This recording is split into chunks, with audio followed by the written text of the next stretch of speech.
தமிழ்நாடு சிறுபான்மை மற்றும் பிற்படுத்தப்பட்டோர் நலத்துறை சார்பில் கட்டப்பட்ட 3,94,00,000 மதிப்பீட்டில் கட்டப்பட்ட கூடுதல் வகுப்பறைகள், சமூக நீதி விடுதிகள் உள்ளிட்டவற்றை திறந்து வைத்ததுடன் பல்வேறு நலத்திட்டங்களுக்கும் முதலமைச்சர் மு.க.ஸ்டாலின் அடிக்கல் நாட்டி வைத்தார். மேலும் விவரங்களோடு இணைகிறார் செய்தியாளர் பாரி கார்த்திக். வணக்கம் பாரி கார்த்திக், விவரங்கள்.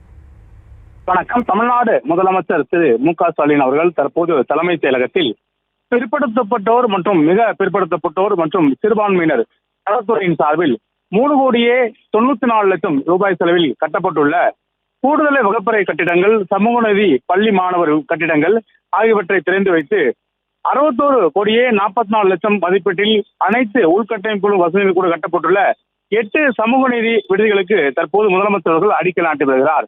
தமிழ்நாடு முழுக்க அனைத்து சமூக நீதி விடுதிகளும், நேற்றும் ஆதிராவிட மற்றும் பழங்குடியினர் நல விடுதிகளும், மேலும் தொடர்ச்சியாக பிற்படுத்தப்பட்ட மற்றும் சிறுபான்மையினுடைய மாணவர்களுக்கு பயன்படும் வகையில் கட்டப்பட்ட விடுதிகளும் தமிழ்நாடு அரசு ஏற்கனவே புதுமைப்படுத்தப்பட்டும், அதே போல ஏற்கனவே பழையகளை அகற்றிவிட்டு புதிய கட்டிடங்களும், மேலும் தொடர்ச்சியாக ஒவ்வொரு மாவட்டங்களும் மாணவர்களுடைய சேர்க்கை விகிதத்துக்கு ஏற்ப கூடுதலாக வகுப்பறை மற்றும் புதிய விடுதிகளும் திறக்கப்படும் என்று ஏற்கனவே முதலமைச்சர் சட்டப்பேரவையில் அறிவித்திருந்தார்.